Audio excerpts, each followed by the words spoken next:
morning. We are now going to continue our discussion on the conservation of momentum, except today we're actually going to do our lab. It's going to be a little bit different because we're going to use our TI-Nspire calculators today, and we will probably get through the first half of the lab and we'll do the second half of the lab next class period. So what we need you to do first is to turn your calculators on. You should have this screen. Does everyone have this screen? Okay.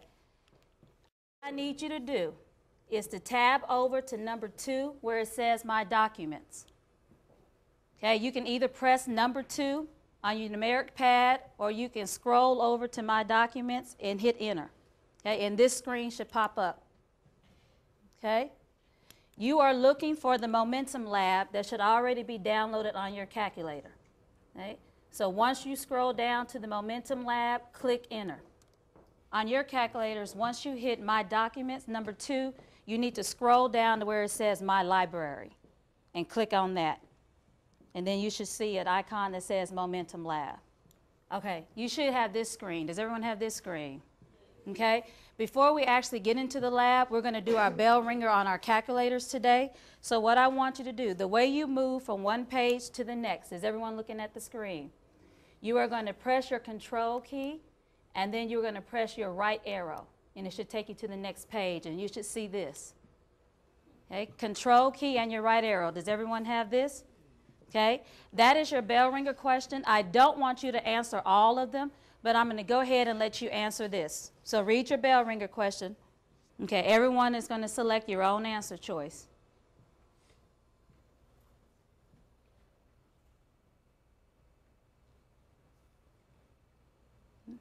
Did everyone have time to read it? Okay. Ms. Garza, which answer did you select? She selected B. The force is greater on kid 1. Does anyone else have a different answer? Everybody selected B? Really? Okay. We are going to come back to that where actually, after we start doing the lab, we'll come back to these bell ringers, but the correct answer is actually A. The force is the same on each kid. Okay? Once we actually do this lab activity, we'll come back and review this again. All right, I want you to go to the next page. So again, click on Control, right arrow. There is another bell ringer question. We'll do that one very quickly, and then we'll go ahead and get started with the lab. Okay? Ms. Spurlock, could you read that one out loud for us, please? 2 kids are standing on skateboards. Kid 1 weighs 750 newtons and kid 2 weighs 350 newtons. If they push against one another. Okay, and everyone select your answer choice. Okay. Use your down arrow to scroll down and press in the center of your middle button to select.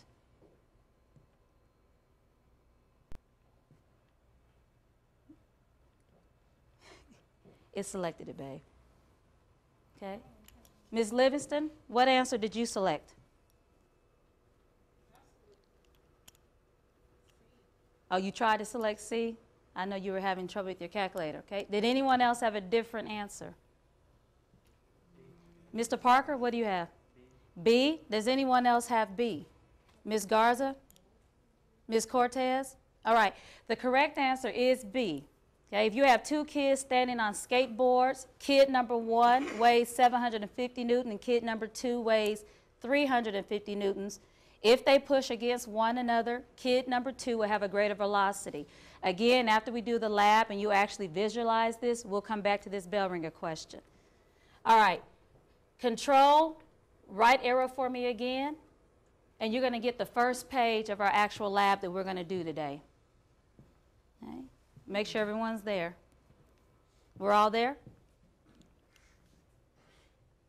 Okay, last class period we were talking about the law of conservation of momentum.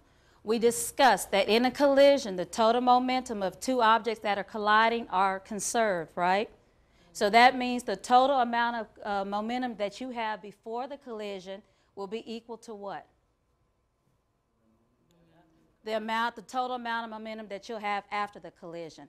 We also talked about the difference between elastic collisions and inelastic collisions. Does anyone remember the difference? One of them, the objects that collide couple, and the other collision? Okay. Do you remember which type it is for inelastic collision? When two objects collide, they couple. What does couple mean? Stick together. That is the type of collision we're going to look at today in our lab, okay? Inelastic collision, where two objects collide and couple together. All right. So this is the first page of the lab I need everybody to read, and I will read it aloud to you. On the following page, the simulation of two carts are pushed apart by a force F for a specific period of time. The two carts have masses M1 and M2. The CBR2 at the end measures the distance to cart 1. To start the simulation on the next page, click on the play button in the top left-hand corner. Observe the relationship of the two carts and move to the page after the carts. Okay? So we are going to follow the instructions. So what do we need to do next? What do we need to do next? Click the play button on the next page. So control, right tab over again. And you should have a page that looks like this. Does everyone have that page? Okay. So what you are going to observe is the simulation. You have cart 1, cart number 2. What can you tell me about the masses of both of the carts? They're the same, or they're equal, okay? So I'm going to go ahead and press play on mine. You click play on yours. The way you do that is you just put your cursor on the play button, and you can click enter, or you can click in the middle button right here. Okay? And you should observe the animation. Does anyone need help? Yeah. Okay. Let me tell you this about these Nspire calculators. Okay. In this middle button, you guys see this right here? This works just like a mouse pad on a laptop, on your computer. So what you have to do is you need to put your finger right here and rub it lightly until you see the arrow. Okay. You guys try it. Put your finger on that mouse pad. Rub it lightly, kind of move it around in a circle until you see your arrow. Once you see your arrow, you can move your arrow on your play button and just either hit enter, or you can just click down. So you can just click. It takes a minute to get used to this mouse pad. So rub it lightly with the middle of your finger. Let me explain what you are observing. I'm going to go ahead and pause mine at different positions so you can see what we're observing. Okay. We have two lab carts, cart number 1 and cart number 2.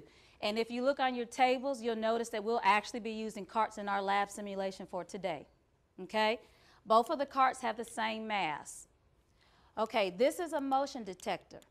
Okay? And what it does is it detects the distance between cart number 1 and the motion detector. So what you have right here, where it says D detector 4.04 units, that is the distance that cart number 1 is away from the motion detector. Does that make sense? So at this certain position where I stopped it, cart number 1 is 4.04 units away from the motion detector. Does that make sense? Okay. Why is this not the distance of cart number 2? Does anyone know? Why is the motion detector only giving us the distance of cart number 1 and not cart number 2? Right, because it can't read cart number 2 because it's blocked by cart number 1. Okay? Cart number 1 is the only one that the motion detector can read. So this is the distance that cart number 1 is away from the motion detector. Does everybody understand that? Okay? So if you click play again, notice how the distance changes.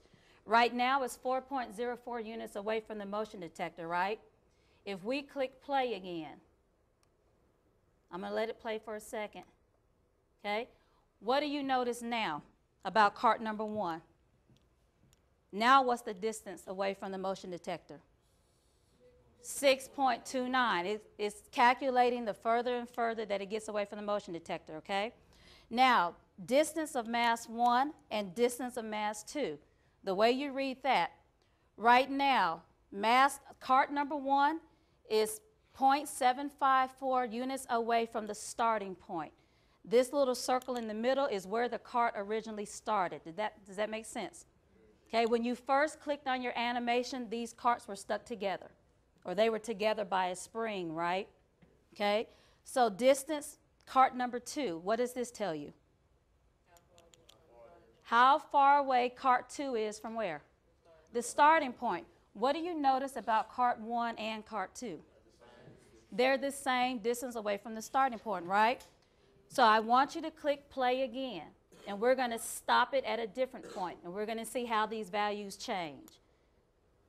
Just stop it at any different point. Did everybody stop theirs? Wherever you stopped yours, I want you to look at the distance of cart number 1 and cart number 2 away from the starting point. Okay?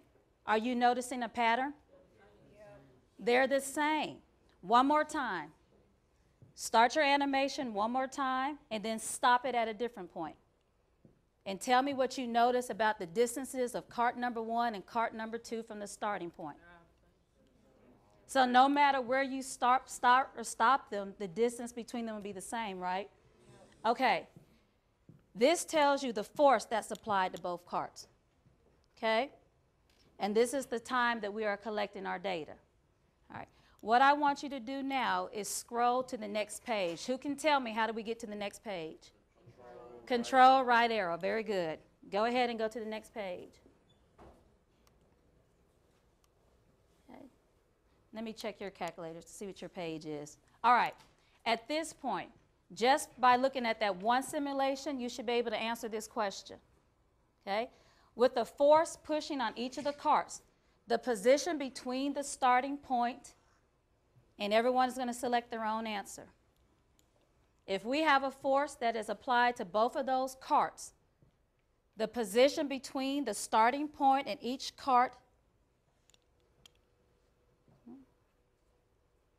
Did everyone have a chance? Okay. Which answer did you select? C. Everyone select C? Yeah. That is the correct answer. Do you understand why that is the correct answer? Why? It showed you in the illustration. Remember, no matter where we stopped at, the distance between both of the carts were the same, right? Okay. Go to the next page. How do you go to the next page? Very good. Okay. Answer this question. If the masses are the same, the carts will move away from the center point by the same distance each time. Is that always the case, sometimes the case, or never the case?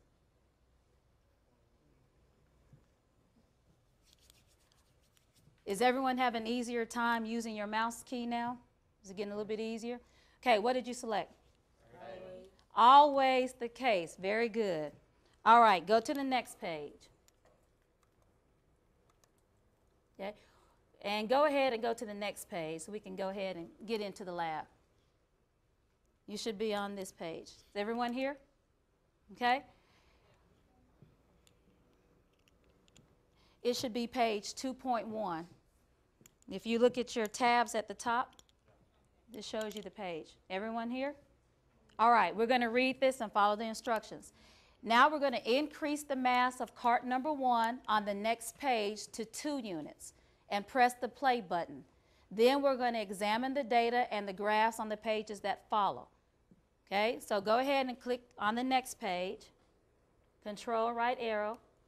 Now what does it tell us to do differently on this simulation? It's the same simulation except now what are we adjusting?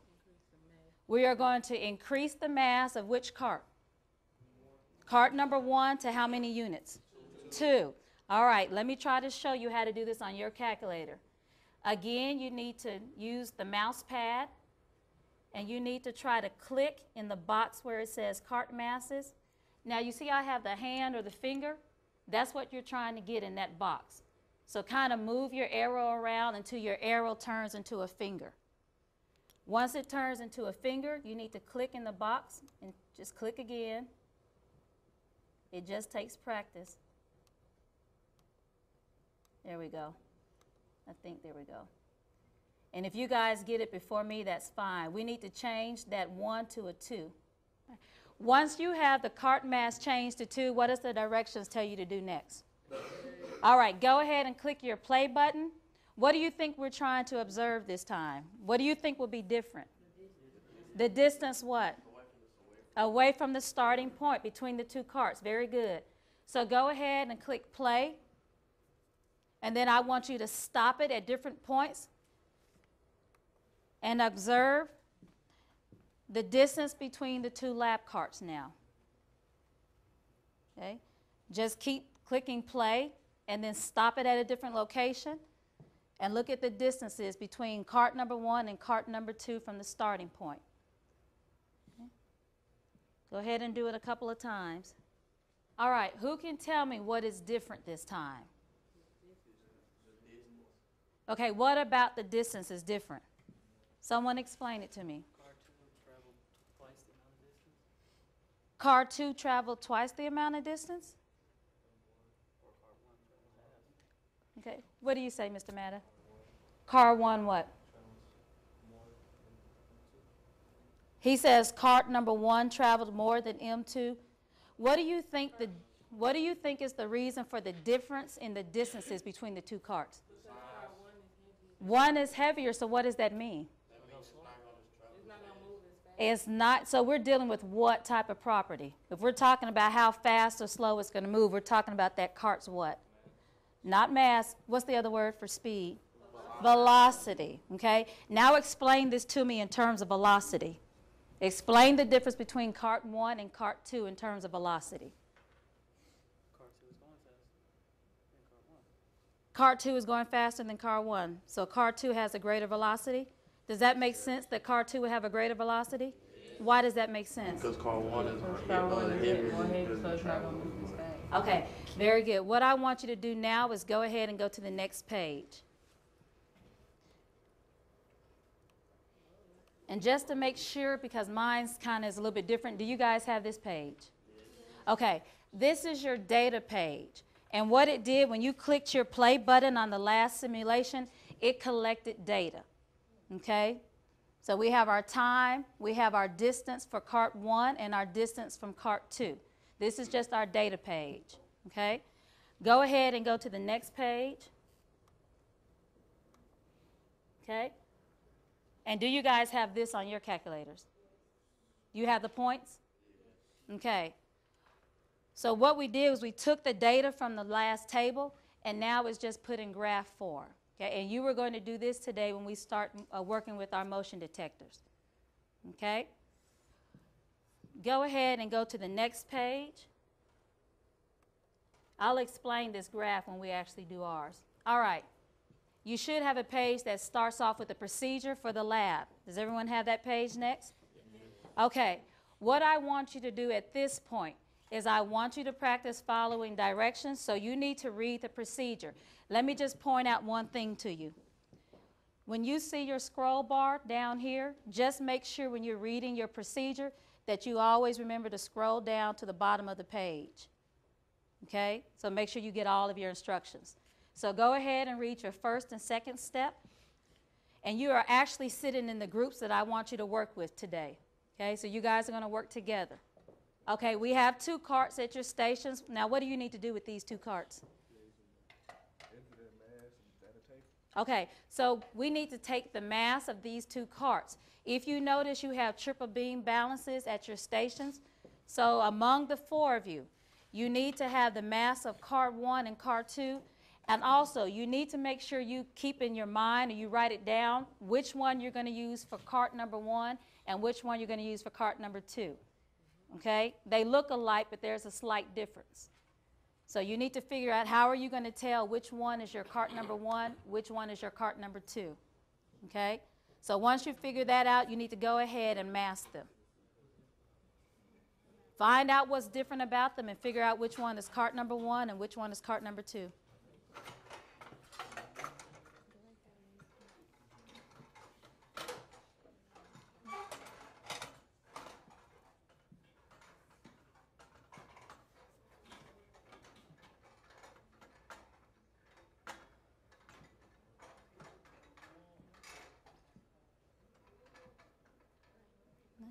A couple more minutes and you should have the mass of both of your carts, and we'll continue. Let me go ahead and interrupt you very quickly and you can continue on. If I can have your attention for a minute. Okay? What you'll need to do is after you have their masses, Let me see if I can go to the next page. On the very next page, you're going to type in the mass for cart number 1, and cart number 2. Okay, so go ahead and continue to mass them. Once you have their masses, you need to type in that information on the next page. Do you guys know how to tell the difference between cart number 1 and cart number 2? Which one is which? Yeah, how are you going to know which one was your cart number 1? Because you have to put the mass in for each cart, and the mass is not going to be exactly the same. So how are you going to tell the difference? Look at both of them and see if there is a difference between both of those carts, so that you can tell the difference. Okay, as long as you can tell the difference. So is that going to be your cart number 1? Mm-hmm. Okay, so make sure you write a little note to yourself so you won't get confused. The mass of both of those carts should not be exactly the same. Do you guys actually have your mass typed in your data table? Very good.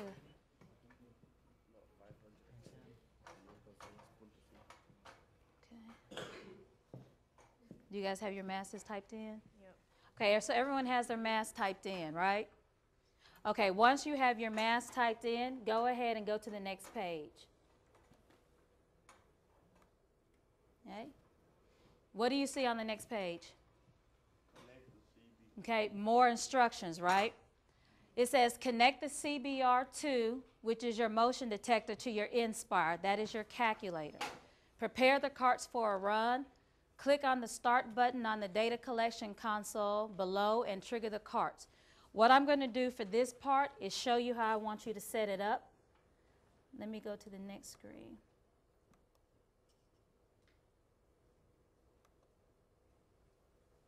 I can't show you on mine because I'm not plugged up to the motion detector.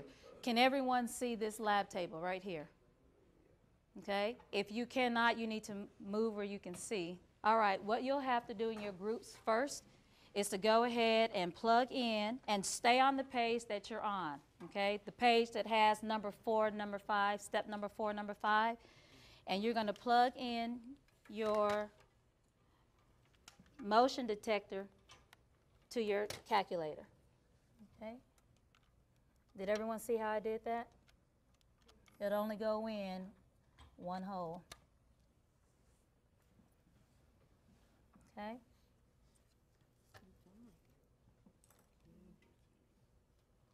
Okay. When you plug it in, your light will be red. Gentlemen, y'all probably need to come around so y'all can see also. Okay. All right. Green means it's ready to collect data. Can you hear it ticking? Mm-hmm. Okay. You should hear it ticking, and that just lets you know that it's ready to go. Okay? Because we want to simulate an inelastic collision. Okay, we're going to have cart number 1 and cart number 2 that are going to collide and do what? If it's an inelastic collision, what happens when they bump into each other? They couple. Okay? So you need to turn your carts the right orientation so when they bump into each other, they'll couple. Do y'all see that? There's only one way you can turn both of them so they'll be stuck together after they bump into each other. All right, if this is my cart number 1, I'm going to go ahead and put cart number 2 a little further down the highway or on the air track, okay? You need to record the distance. If you notice, you have a ruler on your air track. So you need to record at what distance you are going to have cart number 2 located. Can you move that up for me, baby? Yeah, just hold it right there because it's sliding. All right. Cart number 1 is the motion that we're going to detect, okay? And the motion detector will ultimately detect this cart's velocity, okay? What does velocity mean? Speed. Speed, how fast it's traveling. Do not start this cart completely at the motion detector, okay? You need to start it at least 10 centimeters away. Okay? If you notice on your calculators, when you have your motion detector plugged in, at the bottom of your screen, it's going to already start recording your distance. So what is the distance that it has on this calculator? Is it the distance of your cart away from the starting point, or is it showing you the distance between your cart and the motion detector? Very good. This is showing you how far away cart number 1 is from your motion detector. To make sure this is working, move cart number 1 closer to the motion detector. And what should you see on your calculator when you move? The number should do what? Change. Change. Should it increase or decrease? Decrease. And if you have it right on the motion detector, it should say 0. Okay? That's just to make sure it's working properly. All right. So once you are sure it's working properly, we're going to start it about 10 centimeters away from the motion detector. Okay? What you're going to have to do is apply a force to cart number 1. Okay? Let it, did I turn it around? Okay, it should couple to cart number 2. Okay? All right? Once that happens, you will get some information on your Nspire calculator, and then I will show you how to look at the graph of that information. Okay? Who can tell me what type of graph we should expect to see? How is cart number 1 traveling initially? Is it accelerating or traveling at constant speed? Okay. On a position versus time graph, how should the slope of a line look for constant speed? Diagonal. So when we get to our graph of this data, we should see a diagonal line on your graph where cart number 1 was traveling at constant speed, right? And then once it couples to cart number 2, how should the slope of our line look? Constant. Is it still going to be moving at constant speed once they collide? It should slow down, right? Why do you think it should slow down? Because the mass is what? It's greater once they couple. So you're looking for a graph that has a diagonal slope for where cart number 1 was traveling at constant speed, and then a deceleration after they couple. Okay? What I want us to do before we actually get to the graph is you have to kind of play around with your motion detector first. Okay? So go back to your stations, hook up your motion detectors, and give it a couple trial runs. And then we'll come back in and learn how to do the graph. Also, make sure you don't have your hands in front of the motion detector because the motion detector will detect whatever motion is in front of it. So push your cart from the side. Keep your hands out of the way. You guys should be on this page. When your motion detector is plugged in, you should be on this page. Mine is not going to show you what I want you to see because I'm not plugged up to a motion detector, so I'm going to explain it to you, okay? So look up here for a quick minute. You are on the page that has your instructions right now, right? Okay. Now, you're playing with your motion detector, trying to figure it out, right? When you are ready to actually start collecting your data, on that same page, I need you to click on the menu button, okay? Yeah, just the person who is hooked up to the motion detector needs to click on the menu button. Your number 1 should say experiment. Okay? When you clicked on the menu button just opens the applications on that page. Your number 1 should read experiment. Okay? Raise your hand if you don't see experiment beside number 1. Okay, go ahead and hit enter. And your first option again says what? Start collecting your data. Okay? When you select enter for start collecting your data, you will hear your motion detector start to click a little bit faster and a little bit louder. I hear it over here. Okay? At that point, it is now collecting the data. Okay? When you press start collecting data, you need to be ready to go ahead and push cart number 1 into cart number 2. Okay? One person needs to click start collecting, and the other person needs to push cart number 1. Okay, you need to do it at the same time. So decide who is going to start collecting the data and who is going to push cart number 1. Okay. Make sure when you push cart number 1, your finger or your hand is not in the way. All right, listen, I'm going to come around to each of your tables because I can't show you up here because I'm not hooked up to the motion detector. So I'll come around and show you how to do your graph. Okay? You guys did it record your data? Yeah, 0.797 meters. Did you hear it clicking really fast? Oh, yeah, you guys got it. You got your graph. Okay, leave it right there. Oh, you got what you're supposed to see. This group actually got the exact perfect graph of what we were supposed to see. Okay? Once it records your data on the next page, it's going to give you your graph. So once you have that, who's hooked up? Ms. Spurlock, have you guys recorded your data yet? Did you get a good graph? If you don't get a good graph, you're going to have to try it again. Okay. That would be considered not a very good graph. It's supposed to be like that. Okay, what are we looking for? If it's traveling at constant speed before it hits cart number 2, what type of slope should we see in our graph? A constant speed. How should your line? No, on a position versus time. Diagonal, horizontal. And then once it collides into cart number 2, what type of slope should we see? All right. This is what you guys got. Wiggly, waggly, wiggly. Okay, so I think what happened was the motion detector probably detected the motion of your hand, because this is detecting more than one object. So what you have to do is no big deal. You do it again. So you go to escape. You're going to go to tab left, back to this page, press the menu, and you're going to do it again. Okay, try it again. We're looking for the correct graph. We have 2 groups that are ready and 2 that we're waiting on. So once we get them ready, we're going to go ahead and get our velocity of cart number 1, plug that information in, and then we'll probably stop there. Let me go ahead and make sure we understand what we're doing. The motion detector is going to give you the velocity of cart number 1 before the collision, right? Remember when we learned about the law of conservation of momentum, we created a momentum table. Do you guys remember the momentum table? You're just saying yes and you really don't remember, or you do remember? I do. Okay, let me refresh your memory. Okay. In order for us to calculate the velocity of the carts after they are coupled, we have to find the total momentum before the collision. Now remember when we made our momentum tables, and this is not, okay, can you guys help me fill this in? You guys remember this? Okay, what goes here? No, what goes down before the collision and after the collision? Very good. Okay, what are we dealing with at your tables? Cart number 1 and cart 2. What goes in this last?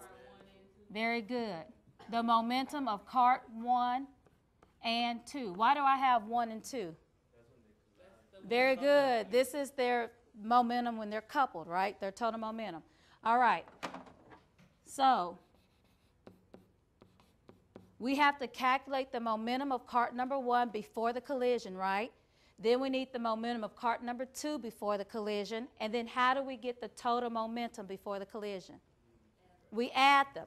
In order to calculate momentum of cart number 1, what 2 variables do we have to find? Mass of cart number 1, do we have that already? Yes. And what else do we have to find? Where are we going to get the velocity from cart number 1? The motion detector. Okay, that's what you're doing right now. The motion detector is going to give you the velocity of cart number 1 before the collision. Okay, so once you have the right graph, I can show you how to find the velocity.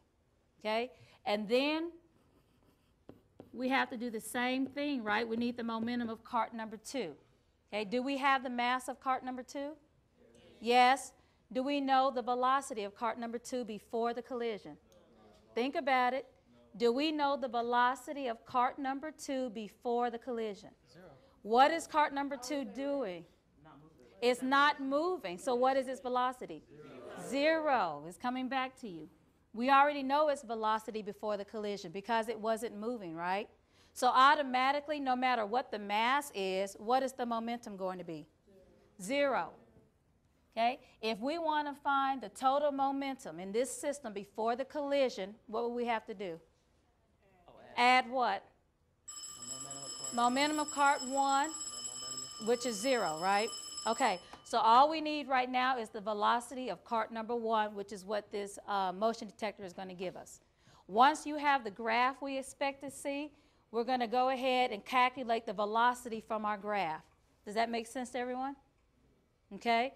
This group, I wish I could show you their graph, but even if I plug it up to mine, I won't be able to show you. Okay. So go ahead and keep trying to collect your data until you get the graph we're looking for, and I'll show you how to calculate your velocity. All right, at this point, let's go back and just review what we've done. Okay? What type of collision have we just observed? Inelastic collision. Okay? And the law of conservation of momentum says that in a collision, the total momentum before a collision has to be what? The same as the total momentum after the collision, okay? So what we did was we need to calculate the momentum of cart number 1 before it collided into cart number 2, right? And we used the motion detector to do that. We recorded the mass of cart number 1 by using our triple beam balances, and then we're going to get the velocity from the motion detector, okay? I checked all of your graphs, and you got the correct graph, and you should have stored your information, okay? Raise your hand if you did not store your graphs in your calculators. I know you stored yours, and did you not store yours? Let me just make sure that they store their graph in their calculators. You started over again? This is the first one. You know what? I think I can find your last one that you did. It doesn't matter. Nah, but it picked a lot of hands on the other one. It did? Yeah, that's why we started over. Oh, that one looks good. Okay, so what we want to do is where it says data, you want to select that. And then where it says store your information, you're going to store it. Now, the way you read this is the motion detector just now recorded the time it took cart 1 to bump into cart 2, the distance cart 1 traveled, the velocity of cart number 1, and the acceleration. We're going to need all that information next class period. So click on OK. All right, this group, did you store your information? You're still trying to get your graph? What did you come up with? I'm going to come back to you. Did you get any graphs? Oh, you just stored it. He stored it. Okay, so let me tell you what we'll do next class period. So far, everyone has their data stored, right? Your motion detector just stored 4 variables for you. What did it store? What information did it store in your calculators for you? The acceleration of cart number 1. What else did it record for you? The velocity of cart number 1. What else did it store? The distance of cart number 1. What distance? From the motion detector to the, okay, and what's the last thing that we stored? The time. The time that it took cart number 1 before the collision, okay? So what we're going to do next class period, now that we have all this information, we're going to pull it up next class period, get the velocity off of our graph, and then we can fill in our momentum table, okay? Is everyone following me? Okay. We do have some post-lab questions, but of course we have to finish the lab first, so we'll do those next period.